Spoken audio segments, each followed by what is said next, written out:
Well, welcome back. We're on to the second bracket of these 8 Crus of Sordo for 2016. We've done Rovera from Novello and Villero from Verduno. Now we're moving into a bracket of 4 this year. We did them as a bracket of 3 last year and chucked Parussi out of the bracket and put it in with the bigger and the bolder of Perno and Gabutti. So I called this bracket the Superstars last year. It's hard to delineate superstars this year, but we have 4 Crus from Castiglione Falletto, and we have 3 clustered roughly together in Villero, Monprivato and Rocche di Castiglione. And then... And 3 of the 8 or 10 great names of Barolo Crus. Oh yeah, if those 3. If you were asked to list your top 5 Crus in Barolo, those 3, maybe Vignarionda would get thrown in there as well. Yeah, I mean, gee, there's a bevy of different ones to look at. Oh, yeah, that's hard to get past that one, isn't it? So you know, there's a top 10, and these are simply in there. Yeah. I guess that's probably the safest. Yeah, I think if you were talking first growth, second growth in Bordeaux terms, you all 3 are in. You're in. So and Parussi's a little bit further north and near Serralunga, or the Commune of Serralunga, the border. So we've got 4 very special, very unique sites. As we talked about last year, I used to think Monprivato was a monopole, and have discovered and learned so much since the last session with the 15s about Monprivato. But talk us through these 4 wines, David. Yeah. So first of all, to put Castiglione Falletto in well, this is my perspective. It sits as a bracket on its own because when you taste them, and even though it's on the right-hand side of the map, if you like, we talked last time about on the left-hand side of the map where you've got La Mora and a bit of Barolo and Novello and Verduno, the wines are generally softer. It's a relative thing. Over this side, Castiglione Falletto's on the right-hand side of leaner soil, and just more structured wines. But unlike either side of it, Serralunga with a very obvious black tea tannin and Monforte with a very obvious what we call chalky or green twig tannin, you don't notice the tannins in Castiglione Falletto so much because they play a funny game. They actually wind around the acid. Yeah. This is not very scientific, but a bit like St Julien, for example, in Bordeaux, where you're really looking at the wine and you're not taking much notice of the structure because it's usually just near perfect. Yeah, it's a savoury, zingy thing, underpinning all of the flesh that and you know the layers and complexities that you're looking at, if that makes sense. Yeah. So generally speaking, the first 3 wines, Villero, Monprivato and Rocche di Castiglione, are the most disciplined of those within that Castiglione Falletto. Parussi, you're inclined to push out because it's so voluminous. It's a chubby wine by comparison, and it has a slightly different tannin profile. I wanted them in, and they're my wines, and I was going to stamp my feet and leave. Let me do it, because it still has that same aromatic profile, you know, the vase of fading flowers, cherry liqueur, but cranberry as its core fruit. Cranberry is the identifier fruit to me, as distinct from cherry liqueur in Monforte, or you know, and other things.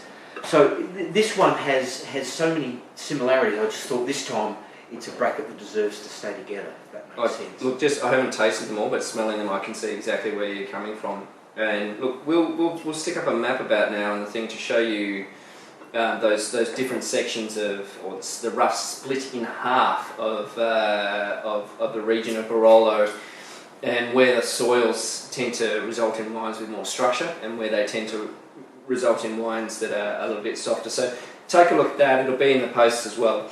And you'll see where the Castiglione Falletto wines sit. And it tends to be in that area that sort of does lean towards having a little bit more structure with the soil type, but nowhere near as much as we're going to see in Perno and Gabutti. You started on Monprivato. Villero is one of the greatest of all the Crus, but Monprivato is arguably the most famous name. I mean, Yeah.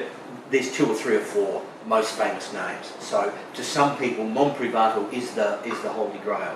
Mm. But it was always thought of to be a monopole owned by the Mascarello family. That's Giuseppe Mascarello, now under the stewardship of Marlborough, and making spectacular wines, including a great version of Villero, the greatest version of Villero, frankly.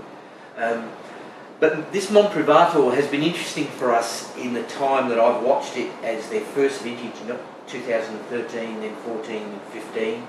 Always a rocking wine, really good, but I think this year it's getting close to Division 1 status, deserving Division 1 status. People will determine that. I can't say that, but it's my honest opinion that it's getting very near. And I think that explains why up until 2013, their Monprivato, which they've had control of for some 40 years, has been going into the Normale. Yeah. Yep. It's really, the last couple of vintages have really seen it getting towards serious status, and that extra dimension that the vintage has given it, and it's showing that vase of faded flowers, Isn't it ever? and this wonderful sweet tobacco note. I'm trying to get my head around it, because it's lifted. It's lifted in terms of not being a lifted nose, but lifted in terms of the energy that the Monprivato is showing this year. The nose is so intriguing and so attractive. Those faded flowers, that faded flowers call, as we talked about last year, when you've got some beautiful flowers and they're just getting a bit tired, they're almost ready to throw out. You just can't throw them out. It's intriguing. It's another range of smells. The secondaries. And you need those. You need those kind of characters to offset sweet fruit. So fascinating to see this year's lift in energy and the expression on the nose. The tannins are lovely. So you do see that sort of slightly more dense tannin, a bit like the rain that's all of a sudden started bucketing down here. Hope that's not affecting the noise too much for you guys. But lovely wine. A step up again from 15, I think.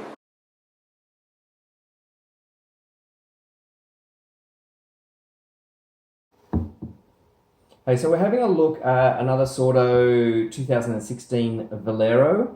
The first bottle we had seemed a little bit cloudy and it wasn't quite on form. Gary picked up the same kind of thing. So we've got another sample. David sent over a mini bottle, full to the brim. There's also been some communication with the winery. They've sampled a few bottles from the bottling run. There's been no problems. All the analysis has come back and it looks just like bang on. So we're going to try this little baby just instantaneously. David said he shook the bottle up, and this is, my friends, crystal clear. I can see everything through this. The other bottle was a little cloudy, so let's. I've smelt the glass, nice and clean. We're going to pour this in, see where it's at. The colour looks bright and vibrant. Really good way to look at colour, if you need to, for this kind of purpose, is to look at it against a white background. You can look at it and down through it, and again, that is just in perfect condition. Give it a bit of a swirl. Time for a bit of a scratch and sniff. Yeah, look, different wine, definitely. Got the florals. Look, I think that is just showing exactly as it should. Fresh, energetic, lovely florals, much better line and length.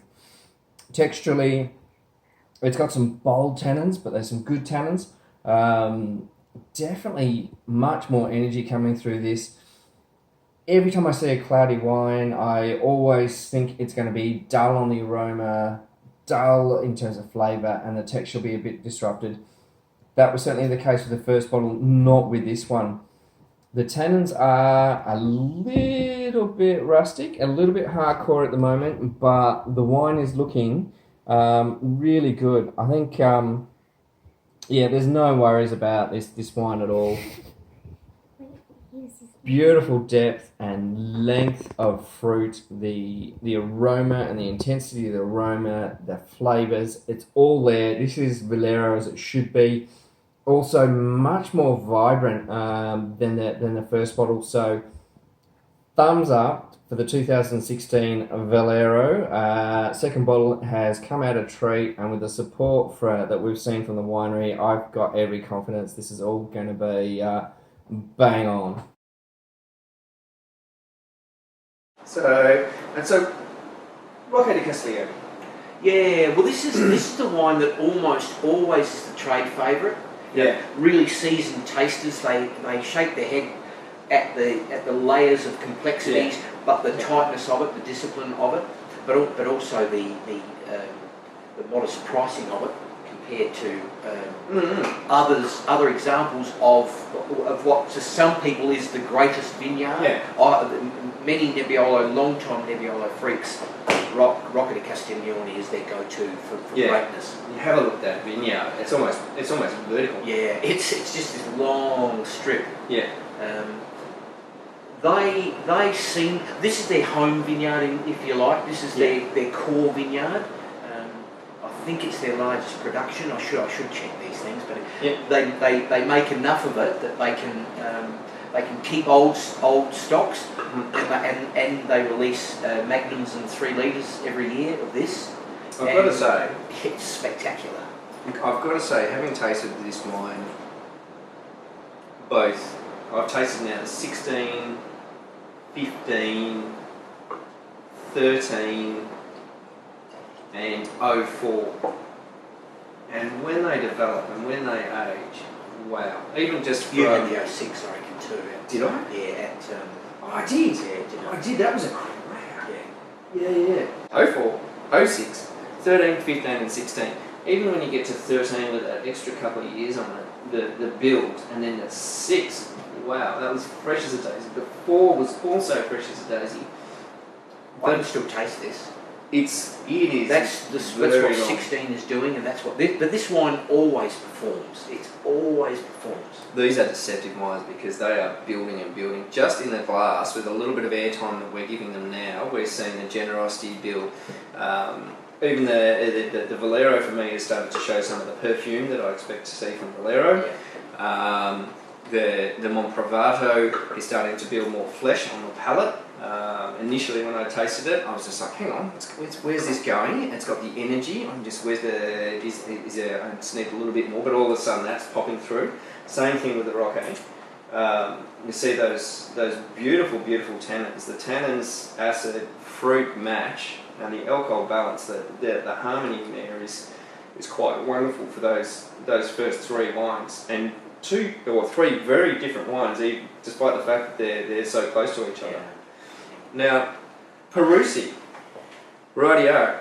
First thing that hit me on this was the explosion of aroma on the nose. But tell me about Parussi. This is an explosion, isn't it? Yeah, Parussi is always the chubby one. I'm not sure where to put it in tastings, but what I do know is that very many times when we've tasted this is the favourite, the overall favourite of people, because simply it's just voluminous. I think today it's showing, again, the vintage, more complexity than it's ever shown before. Yeah. At the end of it, it's got more tannin than the other 3 wines. More obvious tannin, and it's slightly in a different profile, more chalky. Yeah, so we should put it in the last bracket. I don't know what to do with it. Yeah. It's just that it gives you that contrast with the other. I think it's interesting because Rivera and Montvillaro, we were saying 2 wines in 2016 which have stepped up a notch with complexity, with some layering of flavour, layering of tannin. But still, when you move to this bracket, you can see why we would have called them playful versus the superstars, and bloody good playful, and superstars that you just seen again that extra intrigue, the extra sophistication. There's even more length. I think it's more length because it's length of both tannin and fruit. Sure. And so this is where there's a preference thing. It's not really which one's better. It's a preference thing, and there's these different styles as you're going through. This is almost sweet. Parussi's almost sweet. It is. It's, It is. And that's dry. Its length is driving it, and it's carrying that powdery tannin, chalky tannin underneath. It's just running alongside and just keeping up like a duck paddling. This is such a challenge because they are still very young wines. But you just see. I guess we know what we're looking at. Yeah, you're seeing so much potential as to where they're going to go with just a couple more years of age. There is incredible sophistication in these 16s, and there's definitely a lift in energy, a lift in freshness, and I think there's overall a thread of just an extra layer of perfume across all of the wines. So fascinating to see. I reckon if we tasted these once every 6 months for the next 10 years, our preference would change every time. You got a deal. I'm in. Can we do it out of magazine? We might need another person or two. So, wow, what a fantastic bracket and a great way to explore just how different one commune, Castiglione Falletto, can be, with differences in perfume levels, savoury levels, earthy levels, difference in structure. All made the same way. All made the same way. That is a fantastic bracket of wine to drink. Yeah, beauty. Fantastic bracket of wine to drink. Check out the map and have a look at where they lie and how close they are.